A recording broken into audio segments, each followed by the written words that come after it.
Work your ass off. There is no magic pill. It drives me crazy to go to the gym. You read 1 hour a day. I went and worked out 5 hours a day, and I was working on construction with 24 hours a day. Organize your day. Work hard. I'm here to talk about success. I went to college. I went and worked out 5 hours a day, and I was working on construction.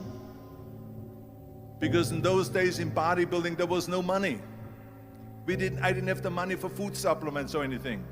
So I had to go to work. So I worked on construction. I went to college. I worked out in the gym, and at night, from 8 o'clock at night to 12 midnight, I went to acting class 4 times a week. So I did all of that. There was not one single minute that I wasted. And this is why I'm standing here today. With the age of 20, I went to London and I won the Mr. Universe contest as the youngest Mr. Universe ever. And it was because I had a goal. You see, if you don't have a vision of where you go, and if you don't have a goal where you go, you drift around and you never end up anywhere. 74% hate their job in America. The majority of people don't like what they're doing because they're really not doing it because they didn't have a goal and they followed this goal. They just aimlessly drift around, and then all of a sudden there's a job opening, so they get their job because you have to work. But then when you work, it's a chore. It's work. It's not fun. So if you think about, only a quarter of the people really enjoy what they're doing in life. So people always ask me, when they saw me in the gym in the pumping iron days, they say, why is it that you're working out so hard? 5 hours a day, 6 hours a day, and you have always a smile on your face. The others are working out just as hard as you do, and they look sour in the face. Why is that? And I told people all the time, I said, because to me, I'm shooting for a goal. In front of me is the Mr. Universe title. So every rep that I do gets me closer to accomplishing that goal, to make this goal, this vision, turn into reality. Every single set that I do, every repetition, every weight that I lift will get me a step closer to turn this goal into reality. So I couldn't wait to do another 500-pound squat. I couldn't wait to do another 500-pound bench press. I couldn't wait to do another 2,000 reps of sit-ups. I couldn't wait for the next exercise. So let me tell you something, visualizing your goal and going after it makes it fun. You got to have a purpose no matter what you do in life. You got to have a purpose. And Muhammad Ali worked his butt off. And I saw it firsthand. I remember that there was a sports writer that was there in the gym when he was working out and he was doing sit-ups. And they asked him, how many sit-ups do you do? And he said, I don't start counting until it hurts. Now think about that. He doesn't start counting his sit-ups until he feels pain. That's when he starts counting. That is working hard. And so you can't get around the hard work. It doesn't matter who it is. Work your ass off. There is no magic pill. There is no magic out there. You cannot get around. You have to work and work and work. Make sure of this and make sure of that and all that stuff. So it's work. And it drives me crazy when people say that they don't have enough time to go to the gym for 45 minutes a day and work out. Or to do something for 45 minutes to an hour a day to improve. If it is physically improve or if it is mentally to improve. Imagine you read 1 hour a day about history.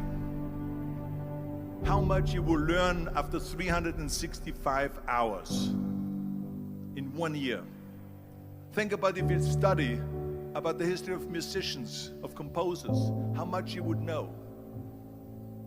Imagine if you would work on a business, on some business that you want to develop every day for an hour. imagine how further along you will go and get.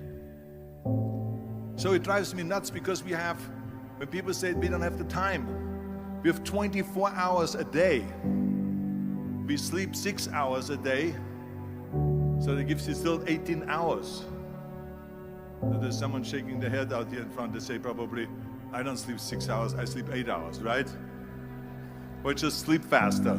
So we have 18 hours a day. The average person works around 8 to 10 hours. So let's assume it's 10 hours, so we have 8 hours left. Then you travel around an hour a day, maybe 2 hours a day. So now you have still 6 hours left. So what do you do with these 6 hours? What do you do with these 6 hours? Then we eat a little bit, then we schmooze a little bit, talk a little bit to people and all that stuff. But you can see how much time there is available if you organize your day. So you got to work hard. I hate plan B. And I tell you why. Because we have so many doubters, as I've said earlier, the no-sayers. We have so many of those people that say no and you can't do it, that's impossible. That is okay because we just turn off, as I said earlier, and we listen and we hear the no being a yes. You can't do it, you can do it, and all of that. So that is possible to do that amongst all the negative people around you. But when you start doubting yourself, that's very dangerous. Because now what you're basically saying is that if my plan doesn't work, I have a fallback plan, I have a plan B. And that means that you start thinking about plan B, and every thought that you put into plan B, you're taking away now that thought and that energy from plan A.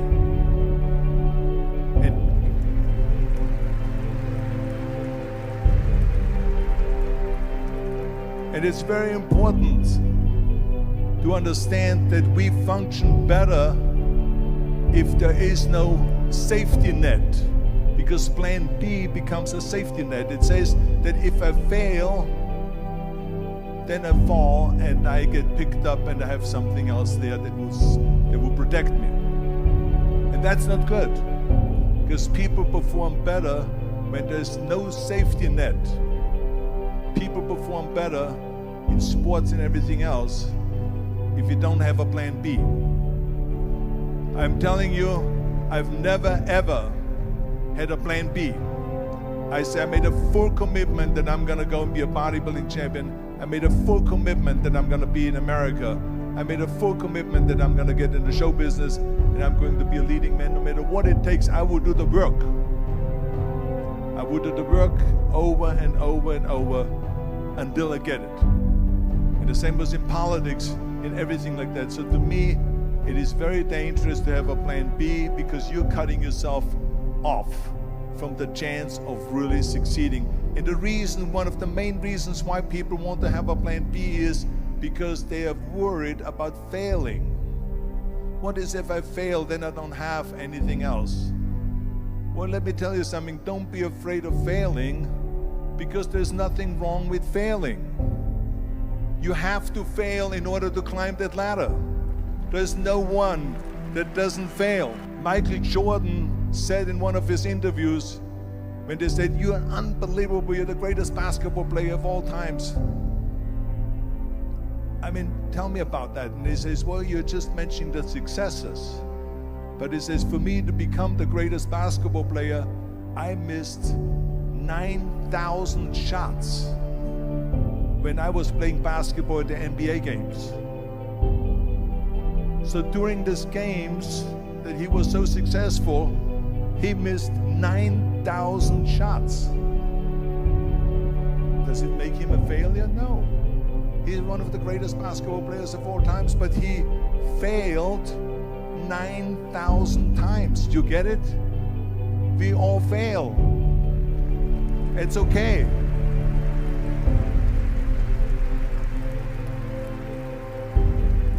What is not okay is that when you fail, you stay down. Whoever stays down is a loser. And winners will fail and get up, fail and get up, fail and get up. You always get up. That is a winner. That is a winner. I failed in bodybuilding. I lost bodybuilding competitions. I lost powerlifting competitions. I lost weightlifting competitions. I had movies that went in the toilet and that were terrible and got the worst reviews. And in politics, I remember I had many of the initiatives on the ballot, and we lost. My approval rating in California went down to 28%. And then it went back up again, and they won again the governorship. Hey, we all lose. We all have losses. This is okay. And this is why I say don't be worried about losing, because when you're afraid of losing, then you get frozen. You get stiff. You're not relaxed. You got to be, in order to perform well in anything, if it's in boxing or if it is on your job or with your thinking, is only happening when you relax. So relax. It's okay to fail. Let's just go all out and give it everything that you got. That's what it is all about. So don't be afraid to fail.